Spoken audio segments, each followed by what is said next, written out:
Welcome to Scarlet Tavern. Grab a drink, take a seat, and let's begin. Tonight, we step into the dark and mysterious world of colonial Massachusetts, where fear, suspicion, and superstition converge to create a chilling chapter in history. In this episode, we journey back to the Salem Witch Trials, time when paranoia and accusations ignited a wave of hysteria. Join us as we explore the events, the people, and the haunting legacy of this haunting period in American history.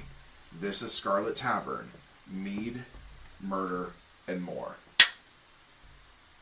All right. Yeah. So, we are back with the Salem Witch Trials. So, time of this recording is November 1st, so just after Halloween, we figured let's do one Halloween episode, do the Salem Witch Trials. Yep. We're going to be jumping around a little bit, talking about some lesser known facts, some people that may not have been known, things like that. So I find the Salem Witch Trials very interesting. They are a very overlooked part of history. It's not talked about all that much in school. Like, you hear about the Salem Witch Trials, but nobody ever goes into depth with it. Most people think it was all women that were killed, but there was actually, in history, from what they can account today, there's at least 600 men that were killed, and a few children.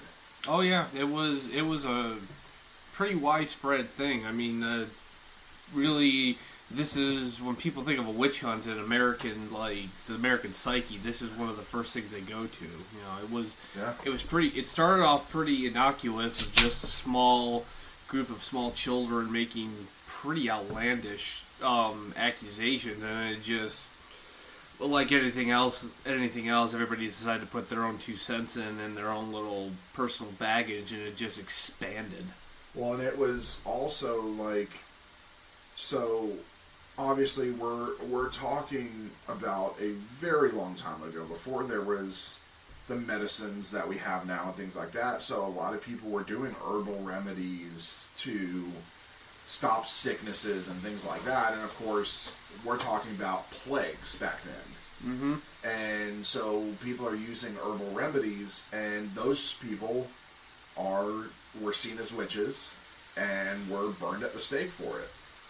And there's also a lot of social things along with it. A lot of the people initially talk about. Exactly. And initially, some of the people who were initially accused of were people who were just not very well liked. Yeah. Vagabonds, beggars. I think there was some widows in there. It's a lot of people who just nobody was like, oh yeah, they're witches. Yeah, I can see that. Look how they live. So, the first thing we're going to talk about is a few lesser-known facts about the Salem Witch Trials. The first one is witches' tests could not be passed. Witch tests were a relic of the witch trials in Europe, which peaked during the medieval era, but continued when Massachusetts accused its witches. Clergymen conceived the tests, and the accused witches would be tested until they failed, proving their practice of witchcraft. There was no way around the test, and no one could pass every test. One of the most famous tests of the Salem Witch Trials was the swimming test. This is the one everybody knows about. The idea was centered around the purity of water. If the accused floated, they were guilty, as the water was thought to reject evil. If they sank, they were deemed innocent, but often drowned. While the swimming test was quite well known, more obscure and fantastical witch tests were often used against those accused in Salem. This included the witch cake test, the touch test, the incantation test, and the weight test. And we're going to go into each one of those. But never heard of a cake test. Oh yeah, it's interesting. So, but that swimming test, funny enough, is a lot of them would also tie bricks to the witches, and if they sank, they were innocent. But if they were able to escape the brick and float, they were witches. I really... And did nobody ever question this? Well, a lot of people believe that's where the mob got the whole tying the brick to the feet thing. Yeah. It's from this. That there was probably somebody that knew Cement about the shoes. witch trials and they did the cement shoes. They probably just carried on and onward, probably. Probably adapted as the years went on. So, the witch cake test. This was likely the strangest given to Salem's accused witches. It was, in most cases, impossible to pass this test, as any creature would likely suffer adverse effects by being force-fed a cake laced with bodily fluid. Essentially, the witch was told to bake a cake with their victim's urine and feed said cake to a dog. Dogs were considered faithful to witches as familiars, so if the dog suffered adverse effects and the effects of the afflicted continued, it proved the accused guilty of witchcraft.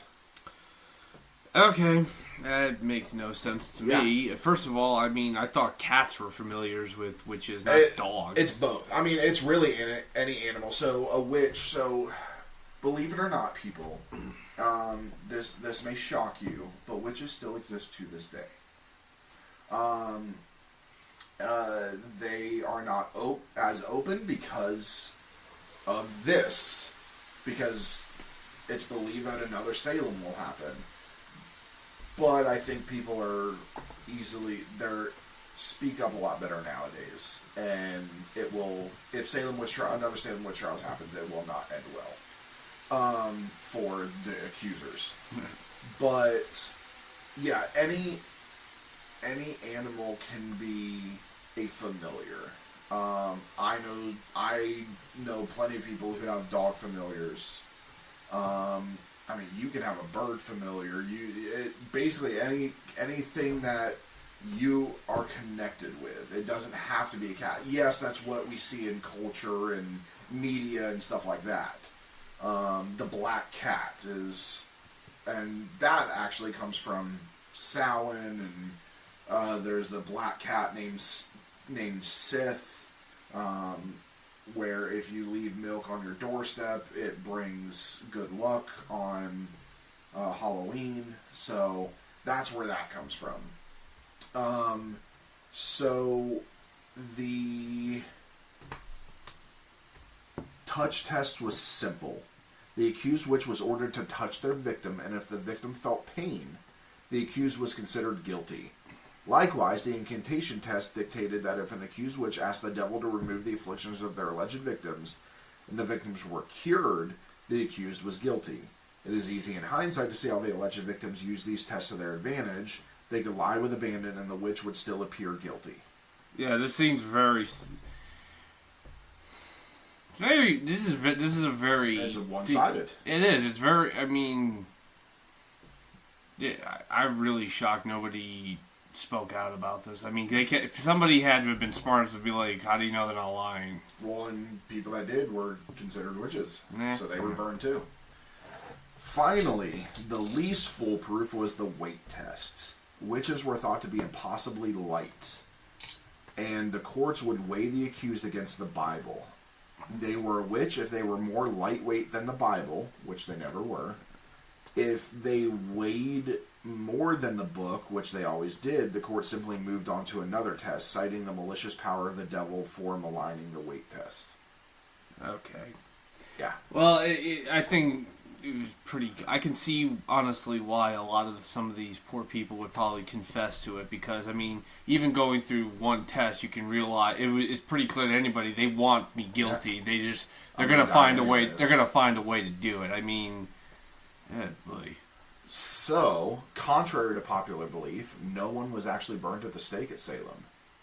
I heard that. Yes. So, when somebody thinks about the Salem Witch Trials, everybody believes that witches were all burned at the stake. That's pretty common. But this actually comes from European witch trials, which were at a completely different time. Being burned at the stake was an age-old punishment reserved for heretics. Joan of Arc was burned at the stake, as were several thousand others accused of heresy during the Middle Ages. And funny enough, Joan of Arc was burned at the stake not for being a witch, but for talking with God. Yes. Because nobody believed that a woman could be a prophet of God, let alone a warrior of God. I think that Joan of Arc being one of the most famous. Yeah, I think the British were just pissed that they were getting their asses handed to them by a peasant French girl. And she was a badass. We will actually... I know Ben loves Joan of Arc, so we will do an episode on Joan of Arc. So the tradition continued throughout Europe for several hundred years into the 18th century, funny enough. 18th century. Mm-hmm. Guys, that is right around the forming of America. Yeah. This style of execution is commonly thought of in conjunction with witch trials because out of the tens of thousands of witch executions in Europe, many were burned at the stake. However, in Salem, no execution was carried out by burning the accused alive. The majority were executed by hanging, and one, a man named Giles Corey, was crushed under rocks until he died. Many more accused witches either died in prison or were pardoned. As many of the women accused were pregnant, they were often given a stay of execution or acquitted. 2 babies, Sarah Good's daughter and Elizabeth Proctor's son, were born while their mothers were in prison. However, Mercy, Good's daughter, died sometime before her mother's execution. She was killed. Yeah. Now, I believe we're going to be talking about Giles Corey a little bit, but I just want to say, of all... I have sympathy, but Giles Corey to me is probably of all the victims on here, he's the more badass of the victims, and just how he went out and everything. We'll talk. I won't spoil it now, but we'll talk about it. But this is a man to respect, in my opinion. So the youngest accused witch was 4 years old. While most of the accused witches were adults, even elderly adults, one exception is Dorothy Good. Dorothy was 4 or 5 when she was charged and arrested for witchcraft. Her mother, Sarah Good, was an accused witch who would be one of the women executed by hanging for her supposed devil worship. Dorothy was said to be animalistic and deranged, traits she acquired from consorting with the devil. Despite probably having no idea what was happening, little Dorothy confessed to her supposed crimes when questioned by the magistrates. Her testimony that she had seen her mother with Satan also served as a confession, which allowed the court to detain her. Dorothy spent 7 months in prison and was released on bond after admission. Her mother was hanged while Dorothy was in jail. So, this little girl probably had a mental disorder. Or she was just acting out like every other 4-year-old. Yeah, and they got her as a witch, probably because they hated her mother. I think everybody you'll find is that when you really, we're going to go into it, you really delve deep into this, a lot of personal vendettas were kind of aired out. And were played a really big part in it. You know, it seemed like everybody was just like, "Oh yeah, you stand accused of this. You did all this to me. This, you're a witch." It's like, okay, sure, yeah, I'm a witch. Never mind that we have a land dispute over our shared properties, yada yada yada, and this is a very convenient way for you to get my property. Yeah, I'm a witch. Sure. So, here's one of the funny ones. The courts allowed spectral testimonies. So, the evidence used against accused witches were wholly circumstantial. No one could actually produce Satan to appear in court, and the supposed victims had no proof beyond their word. This meant that spectral evidence was admissible in the Salem Witch Trials. Spectral evidence relied on the victim's testimony that they had seen the accused in the form of their spirit or their shape, and that they had harmed the victims in this astral manner, as the accused could provide no alibi for their spirits. Thus, most of the evidence used against the accused witches was spectral. Victims claimed the witch's spirit attacked them, and the courts admitted these attacks as evidence. Many ministers at the time, such as the father and son duo Increase and Cotton Mather, disagreed over their use of spectral evidence. Increase Mather denounced its use not because it wasn't possible, but because the devil could use anyone's spirit to do harm. Cotton Mather, his son, believed the spectral evidence was helpful because Satan could only inhabit the spirits of his cohorts. However, he extolled the use of supporting evidence in addition to spectral evidence. Eventually, spectral evidence was outlawed in the Salem courts, which overturned many convictions, allowed several accused witches to go free, and hastened the end of the trials. Probably because enough actual learned clergies would probably heard this and were like, what in God's name is going on in Salem? Because you got to understand, folks, I mean, you think of Massachusetts today, Boston and everything, and it's a really obviously built up area, but back then, Salem, or Danvers as it's called today, this is very much very rural and backwoods of Massachusetts. So Boston is very much Little known fact, I used to live in the Boston area, so I've driven and worked in the whole areas where the Salem Witch Trial happened. Every which way, been to the witch's house and everything. Unfortunately, there's not a lot of history left of this time period. Thank you, modern society, for destroying all our history. But even today, driving from Danvers, Salem area to Boston it's a hike. It's about a 30-minute drive. Imagine trying to get there with just horse and buggy on dirt or unpaved roads. So a lot of this if you got the money. Otherwise you're walking. Yeah. So this is very much a isolated area where, yes, they have access to the outside world and everything, but you really gotta have to walk to get there. So a lot of this is happening in a vacuum. Yeah. And once word started getting to Boston and that's when because then everyone was like, "What's going on here?" And they were like, "Nothing." Are y'all? And they're like, "Have y'all gone insane?" Yeah. Pretty much. It really almost kind of went like that. So most of the accusers were children. While many accused witches turned on one another, those who were quote unquote afflicted or victimized by the supposed witches were relatively young. The first accusers were Elizabeth Parris and Abigail Williams, aged 9 and 11. The girls were the daughter and niece of Puritan minister Reverend Samuel Parris, and when they fell ill, they blamed their symptoms on an enslaved woman in Parris's household named Tituba. Many other young women followed suit, the oldest being 20. They accused supposed witches of afflicting them with all manner of symptoms. In reality, if the accusers were sick, it was due to contaminated drinking water rather than sorcery. The reasons for accusing their neighbors were possibly neighborly spats or illnesses they could not understand. Many accused also turned on their neighbors, believing they may have been spared if they diverted the magistrate's attention to others. So this is where, as I said before, this is where the personal vendettas are coming in. Everybody's taking the opportunity to settle scores and everything, and settle vendettas against your neighbors and everything. And I mean, you probably had the young teen girl gets pregnant and doesn't want her daddy to know about it, that she did this, so, it was a witch. A witch impregnated me. Or, they ate something they weren't supposed to, which made me do it. There's all kinds of things, and of course we also have to remember the power of suggestion. These are children, and I mean, those two, their father was a Puritan pastor. There is no one more judgmental than the Puritans. Yep, I just stick in the muds. Yeah. The trials only stopped when the governor's wife was accused. Oh, I would love to have been a fly on the wall in the governor's mansion when that accusation reached him. So, the governor of Massachusetts Bay Colony at the time of the Salem Witch Trials was William Phips. His close relationship with a few ministers and wealthy community members made his entanglement in the trials unavoidable. Still, it seems that Phips mostly washed his hands of the hysteria and distanced himself from those in charge. However, he did not disallow his officials to continue their inquest.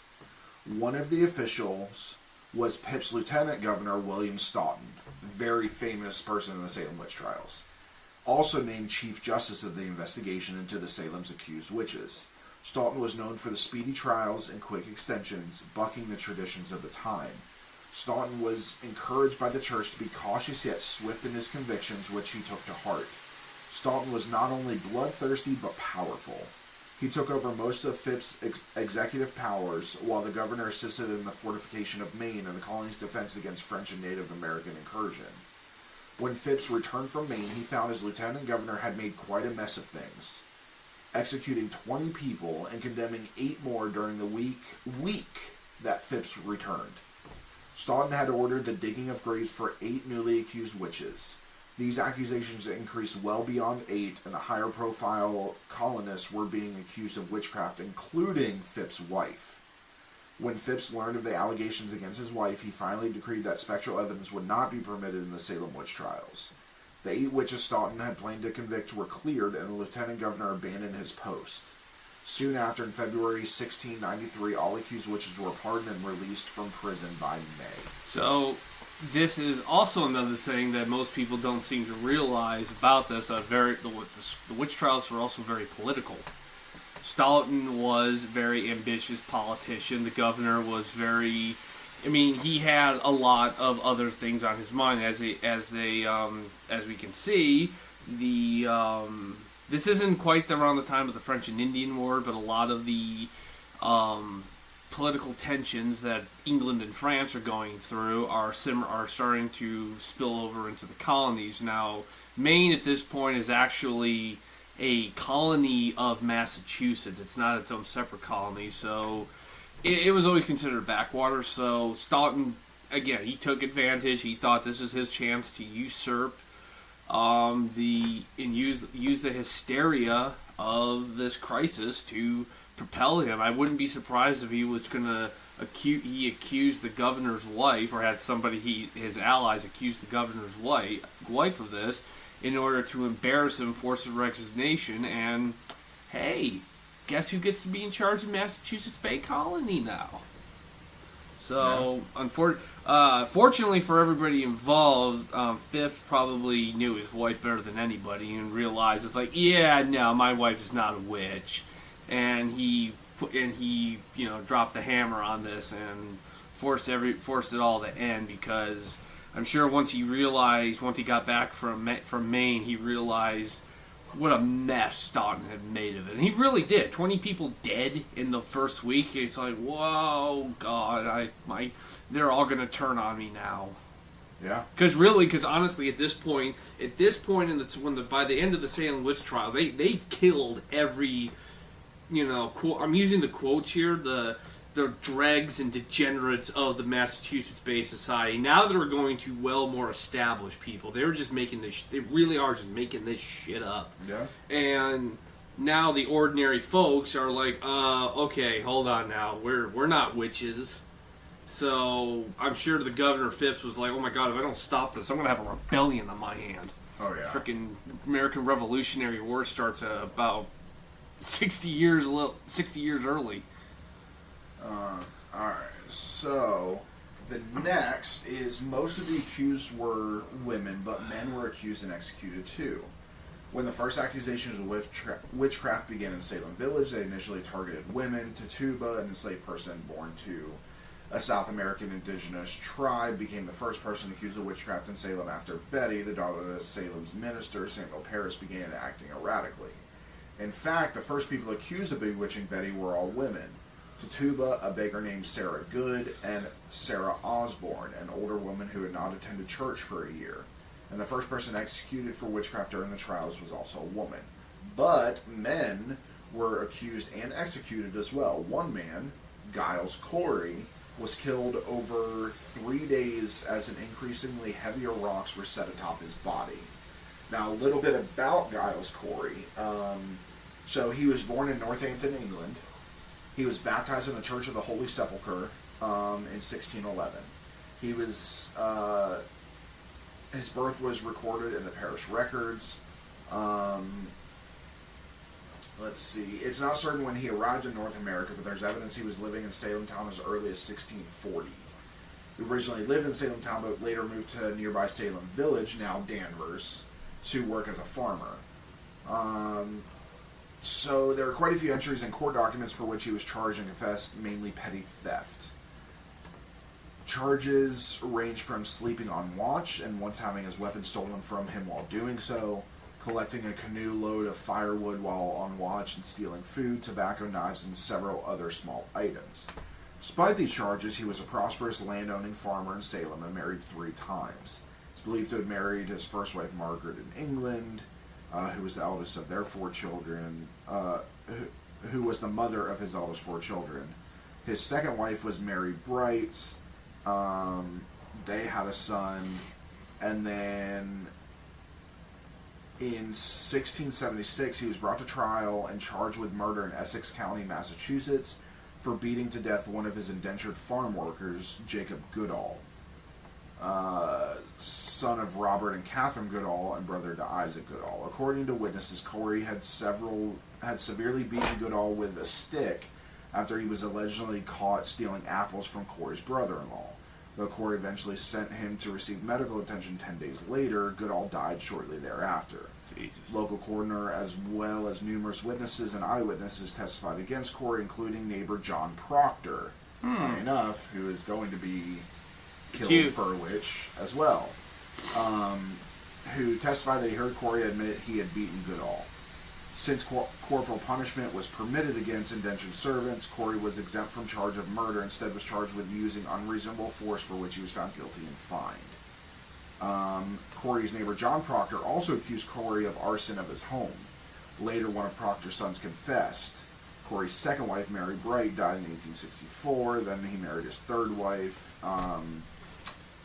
So Martha Corey, his third wife, was arrested for witchcraft in March 1692. Corey was so swept up by the trials that he initially believed the accusations against his wife, until he himself was arrested based on the same charge on 18 April, along with Mary Warren, Abigail Hobbs, and Bridget Bishop. The following day, they were examined by authorities, during which Hobbs accused Giles of being a wizard.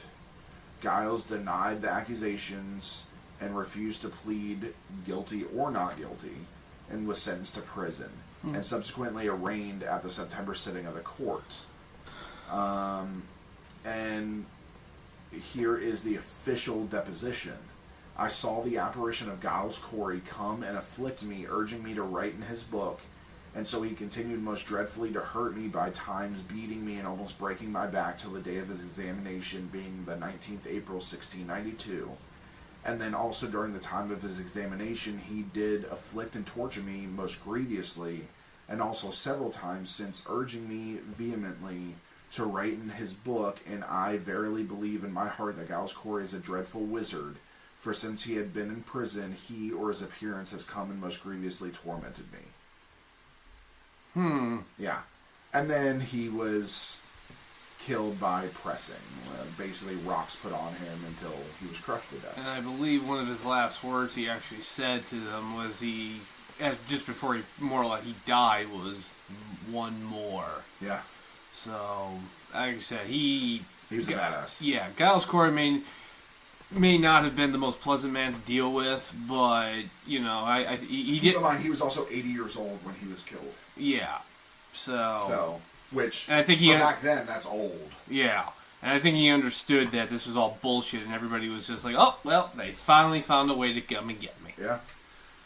And again, as we stated, another executed man was John Proctor, a wealthy farmer, spoke out against the witch trials, particularly after his wife Elizabeth had been arrested for witchcraft. In response, John found himself accused as well. He attempted to save himself by writing to the clergy in Boston that mass hysteria had taken over the village, but they acted too slowly to save him. He was executed August 19, 1692. But he's the reason that the Salem Witch Trials stopped, because of that letter. It finally reached the clergy in Boston, and they took their time, but they eventually got there because of his letter. So if he never would have sent that letter, who knows how long it would have taken them to stop the trials. Probably would have...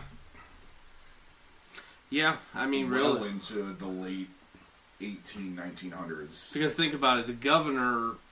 Even Governor Phipps is a big key in this, because he comes back from Maine and his wife's accused and everything. If he doesn't have the backing of the clergy, the big clergy, like forget these country ministers in Salem and Andover and Billerica and all these other little towns where this was going on, if he doesn't have the backing of the clergy and the bigwigs in Boston, the people who, sorry to say, actually matter, how's he going to stop Stoughton in his tracks and be like, we're done here? Stoughton can be like, oh, I guess maybe the governor's in league with the devil as well. I mean, his wife clearly is in league. They're both witches. They're both witches, and then he just rides his, and then he is there. But the Phipps comes in, it's like, yeah, we're done. Whoa, your wife's like, and now everybody in Boston who matters, it's like no, we're done here. Yeah.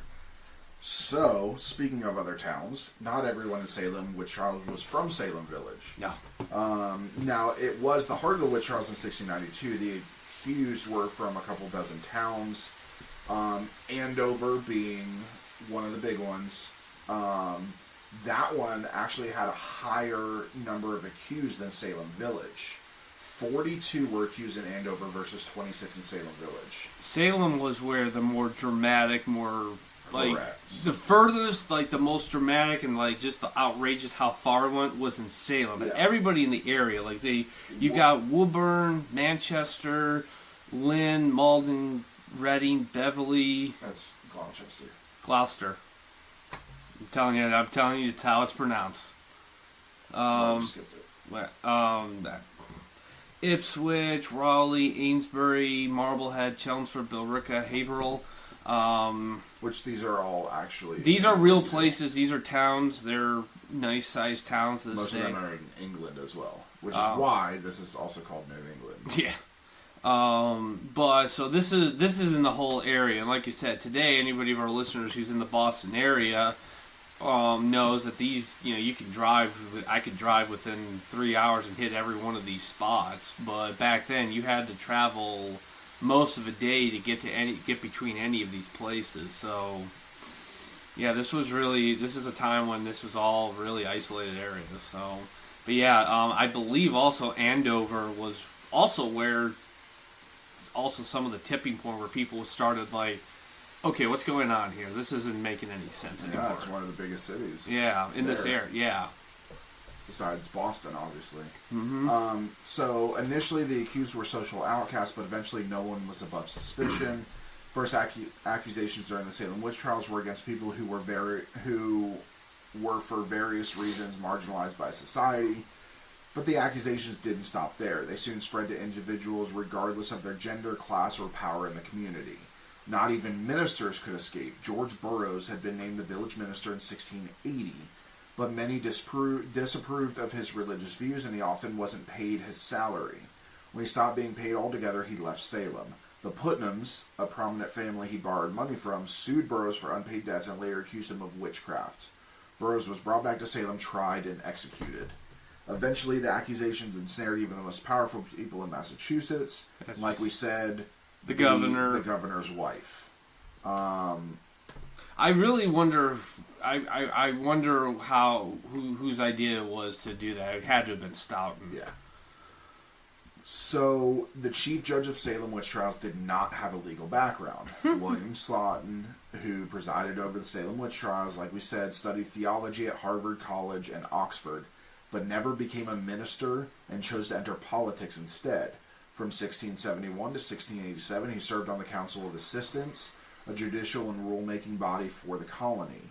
In June 1692, the Governor Phipps appointed Stoughton as chief judge and prosecutor in the Salem Witch Trials despite Stoughton's lack of legal experience.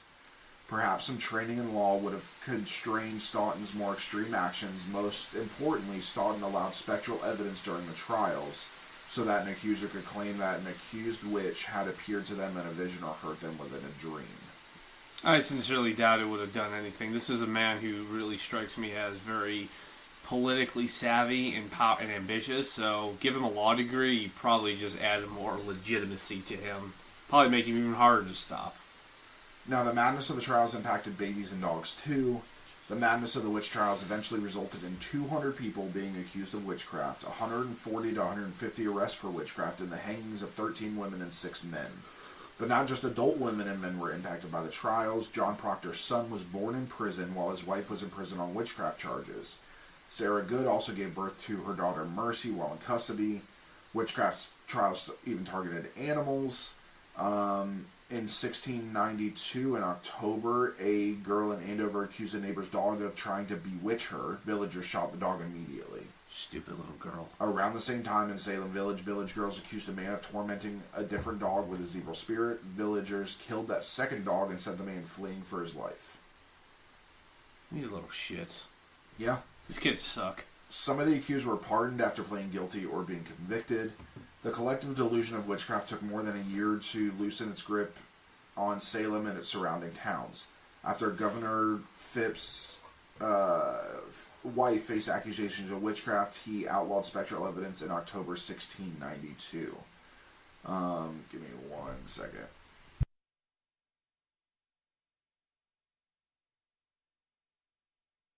After that, the next 33 witchcraft trials resulted in acquittals. The 3 convicted individuals received pardons. In May of 1693, Phipps released from prison all remaining accused or convicted witches. That May release included Elizabeth Proctor, who had been found guilty of witchcraft in August of the previous year and sentenced to death, but had her execution postponed due to pregnancy, and she is one of the most famous ones. I believe, if I remember correctly, the movie The Crucible with Daniel Day-Lewis featured Proctor's John Proctor is played by Daniel Day-Lewis, and I believe Winona Ryder played one of the accusers of that accused him.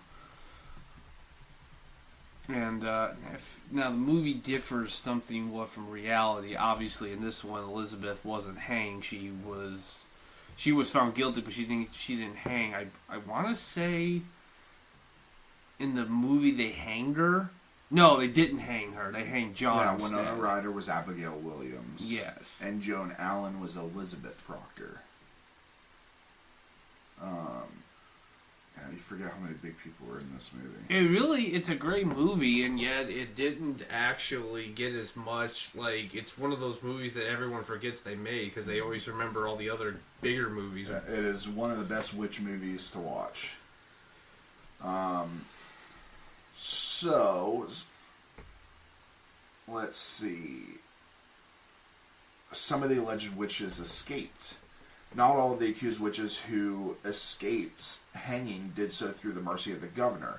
For instance, after being accused of witchcraft, Philip and Mary English were held for trial in Boston jail. Because of Philip English's wealth, he was allowed his freedom during the day and could rent rooms in the home of his jailer for himself, his wife, and daughter. On August 21st, 1692, aided by 2 Boston ministers, Philip and Mary fled from New York, forfeiting £4,000 bond, £4,000 bond. Because, again, this is before we haven't had freedom dollars yet. Yeah. And leaving their daughter in the care of a friend. So, okay, hold on. 4,000 pounds in 1692. So, let's see. Give me 1 second. 1692. 4,000.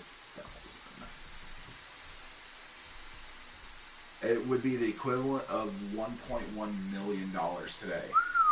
Yeah, which is, for back then, that's a lot of money. That man was rich. And I would not be surprised if that was his entire wealth that they had to give up. Maybe, but I would have. I mean, really, to be safe. He's in New York. Is in New York. Yeah, where there's there were sensible people there. Yeah. So he flees to New York, and then a little bit later we have the Revolution, where a lot of that happened in New York. Yeah. So yeah. He probably, he may have fought during the Revolution. Well, he would have been either very, very elderly, or he would have probably been dead. I don't know though. That would depend on how old he was when this all happened. 1692 to 1776. That's. Yeah. He would have been really old. He would have been really old. Yeah, I don't know, but maybe. Yeah, I don't know. So the Salem witches conjured up famous descendants. If there is any consolation for some of the condemned witches of Salem, it may come from the fact that their families lived on long after them. 3 presidents, William Howard Taft, Chester Arthur, and Gerald Ford, have been said to descend from one of Salem's executed witches or their siblings. The late comedian Lucille Ball is the descendant of Rachel Vincent, who was acquitted in the witch trials. Norman Rockwell, the famous painter and illustrator who created the cover illustrations for the Saturday Evening Post magazines for nearly 5 decades, was a descendant of Esther Dutch Elwell, accused of wickedly and feloniously sundry acts of witchcraft upon the body of Mrs. Mary Fitch. And George Burroughs, the Puritan minister, had 9 children before being hanged. His 6th great-grandson was Walt Disney. Huh. That place is witchcraft. No wonder it's making so much money. So, going back to the beginning, how all of this started is in mid-January 1692, Elizabeth Betty Parris, the 9-year-old daughter of the local Reverend Samuel Parris, and Abigail Williams, the Reverend's 11-year-old niece, were thought to be afflicted by witchcraft. The girls contorted their bodies into odd positions, made strange noises, and spoke gibberish, and seemed to be having fits. Soon, other girls, including Ann Putnam Jr., it's weird to see a female junior, and Elizabeth Hubbard, started showing similar symptoms. By late February 1692, when traditional medicines and prayers failed to cure the girls, the Reverend called in local Dr. William Griggs, who was the first to suggest the girls may be under the evil influence of witchcraft. Upon interrogation, the girls named Tituba, the indigenous woman enslaved by the Parris family, Sarah Good, and Sarah Osborne as witches. Based on the girls' accusations, the witch hunt began. The warrants for the apprehension of Tituba, Osborne, and Good were officially signed on February 29, 1692. Now, this is probably...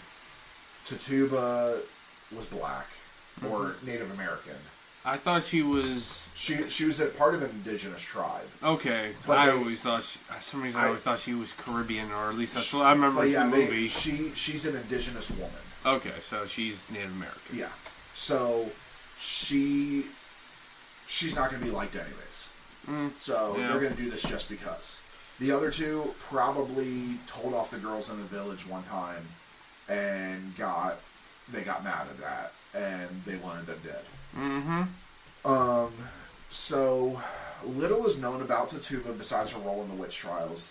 She was an enslaved woman believed to have been from Central America, captured as a child and taken to Barbados and brought to Massachusetts in 1680 by Reverend Parris. So she's Central American, moved to Barbados, and then was slave traded from there.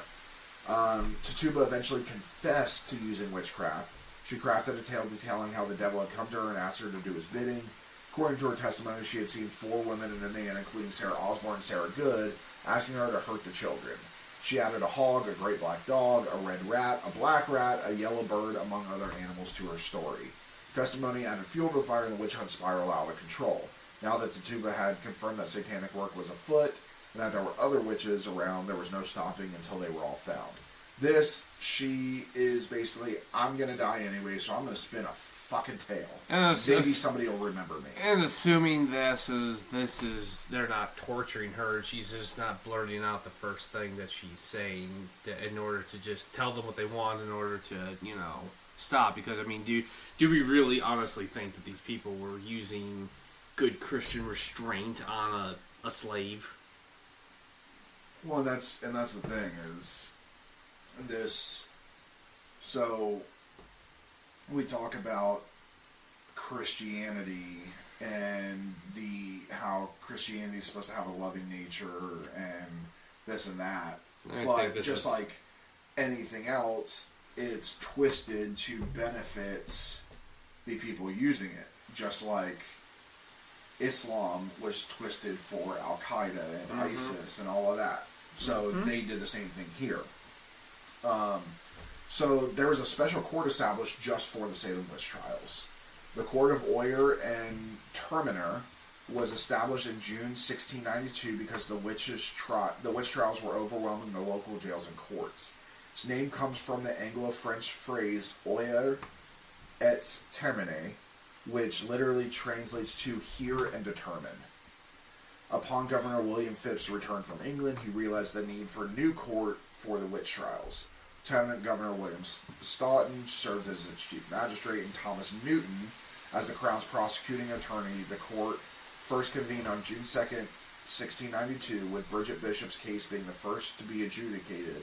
It was shut down on October 29th, 1692. We talked about spectral evidence, the men accused. 14 women and 6 men were executed for witchcraft, and 5 others died in prison during the trials. One of those who perished in prison was only an infant, Sarah Good's daughter. More than likely due to malnutrition. Yeah, they probably didn't... Oh, they probably left the baby sitting there. Yeah. Oh, and that's assuming that there wasn't any kind of already complications in there. Yeah. So, after the Salem Witch Trials ended, there was an effort to restore the rights and dignity of the accused. After Governor Phipps put an end to the witch trials, only because of his wife, many involved in the proceedings expressed guilt and remorse about the events that occurred, including the judge Samuel Sewall and the governor himself. On January 14th, 1697, 5 years after the trials, the Massachusetts General Court ordered a day of fasting and prayers so all God's people may offer up fervent supplications unto him for ye preservation and prosperity of his majesties. Guessing that's how His Majesty, I don't know. That's just how they worded it. Yeah. In 1702, the court declared the trials unlawful. No shit. Colony passed a bill in 1711 restoring the rights and good names to those accused and granted £600 retribution to their heirs. All right, this was in 1711. So let's see. £600. What does £600 get you? Today, 108,000. 6 figures. That's actually not that bad. William Good, who lost his wife Sarah and infant daughter Mercy, and whose daughter Dorothy was in prison, was one of the people who received the largest settlement. I can imagine so, because, good lord, that man's family was ripped apart. So, the funny thing is, Massachusetts only formally apologized for the witch trials in 1957. 200 years. Later, I'd love to know who they apologized. More than 200 years. I'd love to know who they apologized to. If I remember, they did a whole statement, and it was put out to all of the descendants of everybody. Because, again, like we said, the presidents and all that, there are a lot of not famous descendants. Oh, yeah, I'm sure. I'm honest to God, I mean, to be honest, yeah, you could say, it took them a long time to formally apologize, but if we're really honest with ourselves, looking at it, the actions really did more harm, did more good than saying, we're sorry. Yeah, it's nice that they would have been nice if they said it back in the early 1700s, but I mean, they declared the trials unlawful in 1702. 1711, their rights and good names are restored legally, and they're giving money. Everybody's giving money to a certain degree. So, I mean, realistically, they did a lot. I mean, considering this is very shortly after, I'm sure Governor Phipps probably took a big political hit on this, a lot of people on this. Although he also would have gotten a lot of understanding because his wife was accused. But think about also this, though. He probably did this hurriedly because who is the person who put Stoughton in charge? Yeah. Phipps gets a pass in the legally and everything because he put a stop to it and he righted the wrongs. But realistically, this didn't. Stoughton could only go as far as Phipps allowed him, and he allowed him to do it. Would he have put a stop to it as if his wife wasn't accused? Probably not, because think about it. This is something about him. He washed his hands of it because he probably, personally speaking. Again, I have folks out there, I try to lead about politics, and I'm looking at the political side of this. Phipps probably doesn't give two rats' asses about witchcraft. He's living in Boston, he's probably very well educated. So the idea of witchcraft and these little things to him are something his grandfather, great-grandfather would have done back in England. So it's like, what do we do? Witches? Whatever, I don't care.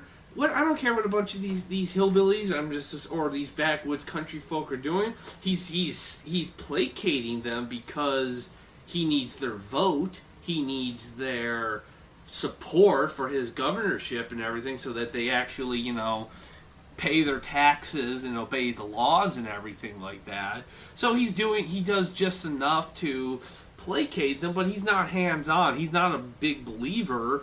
But then when his political future is now at stake, he steps in and he ends it. Yeah. And he makes it so, and he makes everything right. Is he right to do it? Yeah, absolutely. But again, he shouldn't have let it go in there in the first place. So before we close, I want to talk about 5 notable women hanged. Mm-hmm. So the first is Bridget Bishop. when the special court of Oyer and Terminer convened in Salem town in early June. First case it heard was against Bridget Bishop, a local widow, as the prosecutor assumed her case would be easy to win. Bishop had been accused of witchcraft more than a decade earlier, but was acquitted for lack of evidence. She also fit everyone's idea of a witch: elderly, poor, and argumentative. 10 witnesses testified against Bishop, and she was quickly found guilty and sentenced to death. On June 10, she was taken to Proctor's Ledge near Gallows Hill in Salem and hanged by the neck until she was dead, according to the report of the sheriff who escorted her. So, Bridget Bishop was basically ye old Karen. Basically. Sarah Good. By then, signs of the opposition to the Salem Witch Trials had begun to surface. Several ministers questioned whether the court relied too much on spectral evidence or testimony about the ghostly figures, which is supposedly sent to afflict their victims. Everyone assumed there were specters who could do it, says Margot Burns, a New Hampshire-based historian specializing in the Salem Witch Trials. That was not disputed, but what was disputed was whether the devil could send the shape of an innocent person to afflict. Still, when the court of Oyer and Terminer reconvened on June 28th, after its success convicting Bishop, Sarah Good was quickly convicted and sentenced to death. Several of the afflicted girls claimed Good's specter attacked them, and Tituba and several others had named her as a fellow witch in their confessions, claiming she flew on a broomstick and attended witches' gatherings. On July 19, Good was carted to Gallows Hill and executed along with a church-going grandmother, Rebecca Nurse, and 3 other convicted witches. Susanna Martin didn't even live in Salem, but Amesbury, Massachusetts. Like Bishop, she had been accused of witchcraft before, but the charges had been dropped for lack of evidence. Her bad reputation may have spread to Salem by 1692, when 4 of the afflicted girls in Salem accused her by name, claiming her specter had attacked them. When the court asked them how they knew the specter was Martin's, the girls said, "Oh, she said her name was Goody Martin, and she was from Amesbury," Burns recounts. They didn't even have to recognize her. Despite the general lack of evidence against her, Martin was also convicted and hanged on July 19th, the same day as Sarah Good. Martha Carrier. When the court of Oyer and Terminer met for a 3rd session in early August 1692, it heard the case of Martha Carrier from Andover, which would be home to more accused witches more than any other town. Her family was very unpopular. They were thought to have brought smallpox to Andover. Ooh. After Carrier was accused, the authorities interrogated her 2 teenage sons, torturing them into confessing to witchcraft themselves and implicating their mother. In The Wonders of the Invisible World, his famous account of Salem Witch Trials, Cotton Mather memorably called Carrier a rampant hag who aspired to be Queen of Hell. The court convicted Carrier in the same session as 2 prominent male victims of the witch hunts, John Proctor and Reverend George Burroughs, whom people suspected of being the ringleaders of Salem's witches. On August 19th, Carrier went to Gallows Hill along with Proctor, Burroughs, and 2 other men. She was the only woman executed that day. And then finally, Martha Corey. Like Rebecca Nurse, Martha Corey was far from the usual witch suspect, who tended to be a poor outcast. She was a covenanted member of her church and was considered an upstanding member of the community, where Martha had attracted suspicion after she had tried to stop her husband Giles from attending one of the early examinations in the witch trials, even going as far to hide his saddle. Shortly after this, one of the afflicted girls accused Martha of bewitching her and turning her blind. Martha's defiant attitude turned court officials against her, and Giles refused to corroborate her testimony and even testified against her, at least until he himself was accused. Less than 2 weeks after Martha was found guilty and sentenced to death, Giles was pressed to death after he refused to enter a plea in his own trial. September 22nd, Martha Corey went to the gallows along with 7 other convicted witches in what would be the last hanging of the Salem Witch Trials. And, I mean, that's really it. After that, again, they declared a day of fasting and paid money. They also, if you actually go to Salem now, which, guess what, guys? There's a big thing where everybody tries to go to Salem during Halloween. It is horrible. It is packed. It is crammed. It is impossible to walk through. there are 7-hour waits for restaurants. Ugh. Guess what? It's the same all year round. Just go in the fucking summer. Yeah. When it's nice weather and you can... Just go during the summer. I plan on going soon. I want to go. But there's actually a memorial statue for all of the witches that were hung. And basically that was part of their thing that they did too, is they built a memorial to them. But yeah, I mean, then there was Arthur Miller created the play The Crucible in 1953, and he used them as an allegory for anti-communist witch hunts led by Senator Joseph McCarthy in the 50s. And then there was a memorial to the victims in Salem Witch Trials, like I said, in 1992 is when they established that. And that was by alternate Holocaust survivor Elie Wiesel. No. Oh.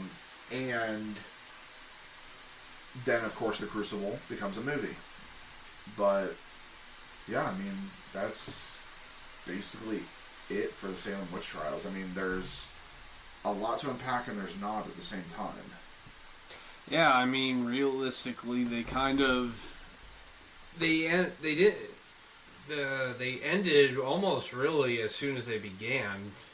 They didn't last like for decades. People weren't hiding in basements for years and years. It was really it was still a very bad time. It's but not like the Holocaust. No, it wasn't like that. It was just I think this is probably the early stages of what we see today as like mob mentality and social hysteria, where everybody wants to jump on the bandwagon and accuse everybody. And it's sad, just not to get too political, but it's sad that even today, after having all the evidence and seeing the lessons from the Salem Witch Trials, we just seem to keep repeating the same mistakes. Well, with the cancel culture and everything like that. We're just like, yeah, nobody's getting, killed nowadays, but still, it's... Oh, and that's why I said that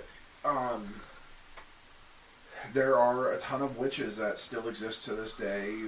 Witchcraft is a big thing, and it's, of course, growing up in that world of witchcraft is bad, it's evil, it summons the devil, all of that.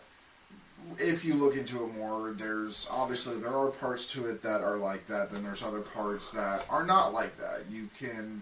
You're very helpful, and there's white witches are a thing. And so, but I think that people are scared to talk about being a witch because they're afraid that Salem's going to happen all over again, because people, in the 80s, we had the Satanic Panic. Guess what? It's still around. Satanic Panic is still around. I work at a public place, and I talk about Dungeons and Dragons all the time. And you should see the older people's faces when I talk about Dungeons and Dragons. That is like, I just pulled out a pentagram and worship Satan right there. Like, it's a very real thing. But I also think, so back then, women did not have a voice. No, they didn't. At all. They were property more than people. And I think if something like the witch trials were to happen today, I don't think it would end well for the accusers. No. Because people are going to stand up. We now also have social media. Yeah. People are a lot more accepting now, for the most part. And I think that it would severely backfire. And believe it or not, people, there are probably more witches than non-witches out there. Oh, yeah. And I don't think you want to get on their bad side. Yeah. My experience with witches and everything is that everyone's pretty benign and...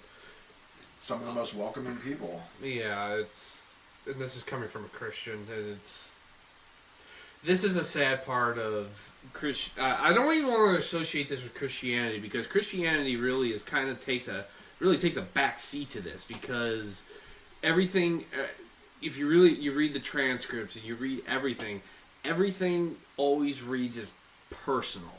This was personal, and something probably like you said, some contaminated food or water sparks it off. Somebody jumps on an opportunity, and then everybody just starts settling their scores. Religion really, honestly, only plays like a secondary role in this whole thing, just simply because, the ministers are key witnesses, and they're really relying on theology, but everything is really based on backwards superstitions that have nothing to do with anything. Yeah, but they're also claiming that every single witch is summoning the devil. Oh yeah, absolutely. Like I said, I'm not saying religion isn't playing a part in it. I'm saying is mostly it's taking a back seat. And you were accused, and Satan told you to do this, right? Yeah, he was this person who's always been mean to me and been just a horrible person in the community. Yeah, the devil, they're in league with the devil. It's like, right, exactly, yeah, the devil. That's it. So, this is a sad part of American history, and... Technically not American history. Well, it's... Technically...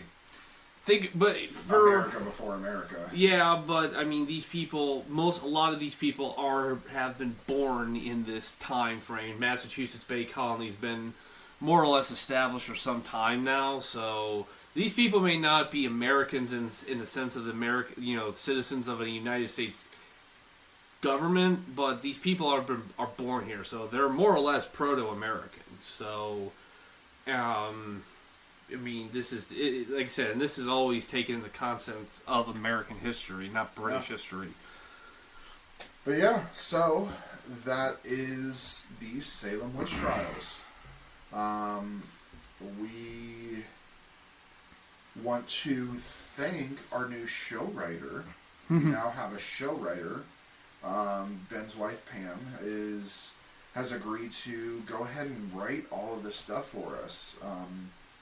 And so basically she's our show writer behind the scenes and getting all of our topics ready and researching for us. So we want to thank her for that.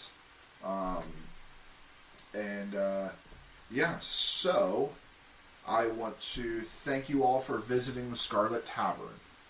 Remember to turn in your glasses, push in your seats, and as always, tip the bard. Good night, everybody. Good night.